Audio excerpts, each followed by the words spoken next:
Hello दोस्तों, हमारे channel घर घर की कहानियाँ में एक बार फिर से आपका बहुत बहुत स्वागत है। तो चलिए हम आज की कहानी शुरू करते हैं। आज की कहानी है विधवा नंद से पीछा छुड़ाने के लिए भाभी ने की नीचता की सारी हदें पार। लाल सुर्ख जोड़े में सजी वीनों के चारों तरफ गूंजती शहनाई और विवाह की रौनक थी। सुजीत की छवि जैसे वीनों की आंखों के सामने घूम रही थी और स्वतः ही उसे याद आती थी सुजीत के साथ उसकी पहली मुलाकात। वह दिन जब सुजीत उसे देखने आया था तो उससे ज़्यादा नर्वस शायद सुजीत खुद ही था। मुंह नीचा किए वह चुपचाप बैठा था और जैसे ही माँ वीनू को लेकर ड्राइंग रूम में पहुंची, माँ के पाँव छूने के बजाय गलती से सुजीत ने वीनू के पाँव छू लिए। तब अल्हड़ वीनू ने उसे दूधो नहाओ और पूतो फलों का आशीर्वाद दिया तो वहाँ उपस्थित सभी ठहाका मारकर हंस पड़े। सुजीत को वीनू की चंचलता बहुत भा गई और वह उसके मनमोहक रूप से आकर्षित हुए बिना भी नहीं रह सका। वहीं वीनू को भी सुजीत की सादगी पसंद आई थी। वीनू सुजीत से अपनी पहली भेंट को जब भी याद करती बहुत देर तक हंसती थी। आज फिर वीनू लाल सुर्ख जोड़े में लिपटी बैठी थी। पहले जैसी चहल पहल आज नहीं थी। 11 साल पहले जो उत्सुकता वीनू की आंखों में विवाह को लेकर थी, वह आज आंसू बनकर बह रही थी और कई सवाल उसके कोमल हृदय पर आघात कर रहे थे, पर जवाब तलाशने से भी उसे नहीं मिल रहे थे। एक समझदार पति के साथ साथ उसका सबसे प्यारा दोस्त सुजीत याद आ रहा था। तो याद आ रही थी उसे अपनी ससुराल, जहाँ पति का बेइंतहा प्यार मिला और देवर सास ससुर के स्नेहपूर्ण व्यवहार ने उसके जीवन में इंद्रधनुषी रंग बिखेर दिए। उसका घरेलू जीवन तब और साकार हो गया जब वीनू के घर में एक नन्हे मुन्ने की आहट हुई। उसकी ससुराल और मायके में खुशियों का उत्सव छाया हुआ था, लेकिन उसको क्या पता था कि उसकी खुशियों पर एक ऐसी बिजली गिरेगी जो सब कुछ जलाकर राख कर देगी। दिवाली के दीपों की ज्योति से अंधेरे जीवन में भी प्रकाश हो जाता है, पर इस बार की दिवाली वीनू के जीवन में अंधकार भरने आई थी। सुजीत दिवाली के अवसर पर बाजार गया। वीनू को 4 महीने का गर्भ था, इसलिए वह न जा सकी। बाजार में बम विस्फोट हुआ और सुजीत लौटकर घर न आ सका। उसकी मृत्यु का समाचार और फिर उसका छत विक्षत शव देखकर जो सदमा वीनू को लगा, उसे वह सहन न कर सकी और उसका गर्भपात हो गया। सुजीत की यादें जहां वीनू के मुखमंडल पर खास छटा बिखेर देती थी, वहीं उसकी मृत्यु की कल्पना से भी वह सिहर उठती थी। वीनू आज अपने अतीत के सारे पृष्ठ पलट लेना चाहती थी। यादें समय के प्रवाह के साथ धूमिल अवश्य पड़ जाती हैं, परंतु खत्म कभी नहीं होती, क्योंकि हृदय पर बने उसके निशान सागर की गहराई से भी गहरे होते हैं। गुजरते हुए कल ने वीनू के जीवन पर गहरे निशान छोड़े थे, ऐसे निशान जो उसे बहुत गहरे आघात दे गए थे। विधवा वीनू अपने सास ससुर की सेवा करते हुए जीवन व्यतीत करना चाहती थी। साथ ही एक शिक्षिका होने के नाते अपना सारा जीवन अपने विद्यालय और विद्यार्थियों के हित में समर्पित करना चाहती थी। पर जिस औरत का सुहाग उजड़ जाए, उसके अपने भी बेगाने हो जाते हैं। यहाँ तक कि घर के लोग भी सांप की तरह फुफकारते हैं और दंश भी मारते हैं। सुजीत की मौत के बाद उसके ससुराल वालों का व्यवहार वीनू के प्रति अनायास ही बदल गया। सास का छोटी छोटी बातों पर फटकारना, किसी न किसी बात में कमी निकालना अब आम हो गया था। मगर जब देवर और ससुर की कामुक नज़र उसे कचोटने लगी तो उसकी सहन शक्ति परास्त हो गई। तब अपना सारा साहस जुटाकर वीनू अपने मायके चली आई। घर में माँ बाबूजी के अलावा उसका एक छोटा भाई प्रमोद भी था। घर का सारा काम वीनू अकेले ही करती। माँ बाबूजी का पूरा ख्याल रखती, विद्यालय जाती, शाम को ट्यूशन पढ़ाती और प्रमोद की पढ़ाई में सहयोग भी देती। इस तरह उसने अपनी दिनचर्या को पूरी तरह व्यस्त कर लिया था। देखते ही देखते 9 साल गुजर गए। प्रमोद वीनू के सहयोग की बदौलत IT प्रोफेशनल के रूप में अपने पैर जमा चुका था। उसके लिए अच्छे अच्छे रिश्ते आने लगे। माँ बाबूजी ने वीनू की सलाह से एक सुंदर व सुशिक्षित लड़की सुनंदा को देखकर प्रमोद का रिश्ता तय कर दिया। विवाह भी खुशी खुशी संपन्न हो गया। घर में एक नई बहू आ गई। प्रमोद की खुशियों में वीनू अपनी खुशियाँ तलाशना सीख गई थी। तभी मुँह दिखाई के समय सुनंदा को अपना हीरो जड़ित हार देते वक्त उसने कहा था, सुनंदा, तुम्हें इससे भी ज़्यादा सुंदर तोहफा तब दूंगी जब तुम हमें एक प्यारा सा प्रमोद जैसा भतीजा दोगी। घर के सारे छोटे बड़े फैसले वीनू की सलाह से लिए जाते थे और प्रमोद भी अपनी दीदी के पूरे प्रभाव में था। इसलिए सुनंदा के मन में वीनू के प्रति द्वेष घर कर गया। अब वह वीनू को नीचा दिखाने का कोई न कोई मौका ढूंढती रहती थी। हालांकि वीनू उसे अपनी छोटी बहन की तरह समझती थी और उसकी गलतियों को भी क्षमा कर देती थी। सुनंदा माँ बनने वाली थी और कमजोरी के कारण डॉक्टर ने उसे पूरी तरह आराम की सलाह दी थी। इसलिए बाकी कार्यों के साथ साथ वीनू फिर से घर का सारा काम संभालने लगी। सुनंदा की हर ज़रूरत का भी वह पूरा ख्याल रखती। उस दिन विद्यालय से लौटने के बाद वीनू फ्रेश होकर दोपहर के खाने में जुट गई। प्रमोद भी घर पर ही था। सब मेज पर खाना खाने के लिए बैठे ही थे कि सुनंदा झल्ला उठी। खाने की थाली में से एक बाल निकल आने के कारण सुनंदा गुस्से से लाल पीली होते हुए बोली, दीदी, अगर आपको कोई परेशानी है तो यूँ ही कह दीजिए। वैसे भी हमारी हैसियत तो है ही कि हम एक नौकरानी रख लें। आवेग में वीनू से यह कटु वचन बोलकर सुनंदा प्रमोद की सहानुभूति बटोरने के लिए अभिनय करती हुई धम से कुर्सी पर बैठ गई। प्रमोद ने सुनंदा को संभालते हुए तैस में आकर कहा, दीदी, जरा ध्यान से खाना बनाया कीजिए। सुनंदा को डॉक्टर ने जरा भी स्ट्रेस लेने से मना किया है। आपकी ऐसी हरकत की वजह से अगर हमारे बच्चे को कुछ हो गया तो। प्रमोद के ऐसे व्यवहार से सुनंदा को बल मिला और फिर उसने वीनू पर अपने बच्चे को गिराने का आरोप जड़ते हुए कहा, आप तो जब से मैं इस घर में आई हूँ कुछ न कुछ मेरे खिलाफ करती ही रहती हैं और आज जब मैं माँ बनने वाली हूँ तो जादू टोना करके हमारी होने वाली संतान को मारना चाहती हैं। अरे, शैतान भी एक बार खाए हुए नमक की लाज रख लेता होगा। और आप जिस घर में बरसों से रह रही हैं उसी घर की दीवारों की नींव को खोद देना चाहती हैं। वीनू ने जब खुद पर लगे आरोपों का विरोध करना चाहा तो प्रमोद ने उसे तमाचा जड़ दिया था। यह चोट सबसे गहरी थी और सबसे ज़्यादा दुखदाई था माँ बाबूजी का मूक दर्शक बने रहना। उस दिन एक विधवा की वेदना को वीनू पूरी तरह समझ गई थी।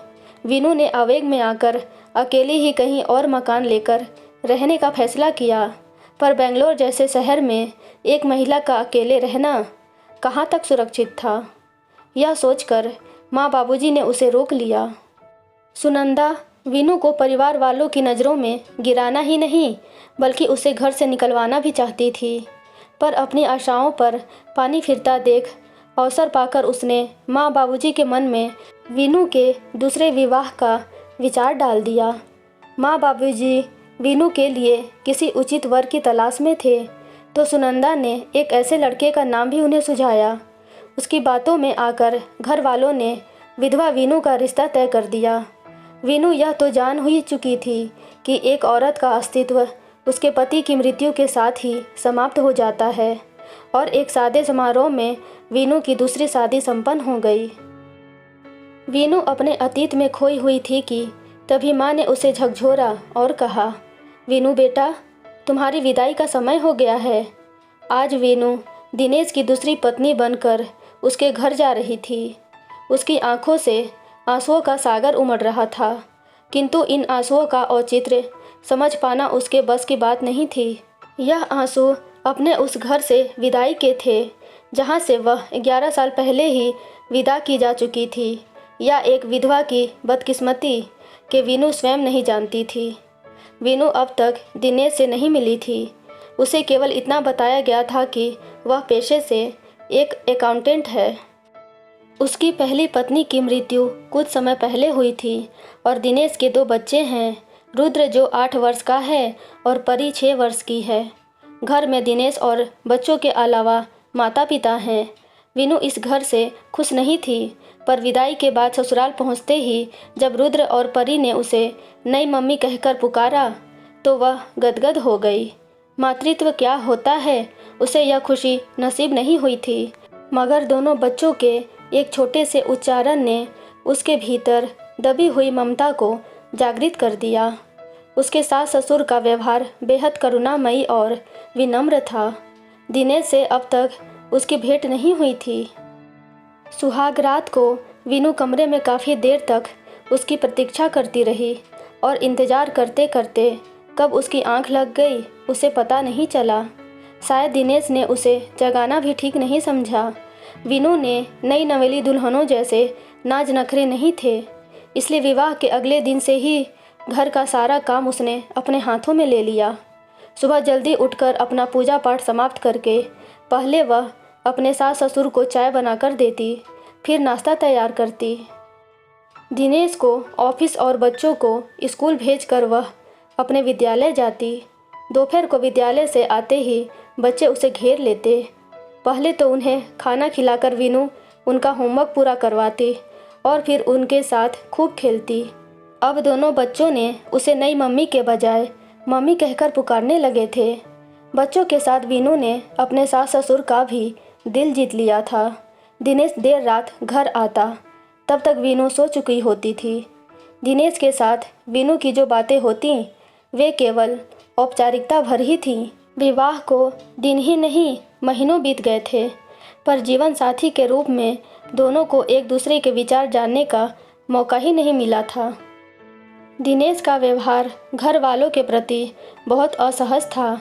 माना वह घर पर कम रहता था, मगर जितनी देर रहता उतनी देर भी न तो बच्चों से और न ही माँ बाबूजी से वह खुलकर बातें करता था।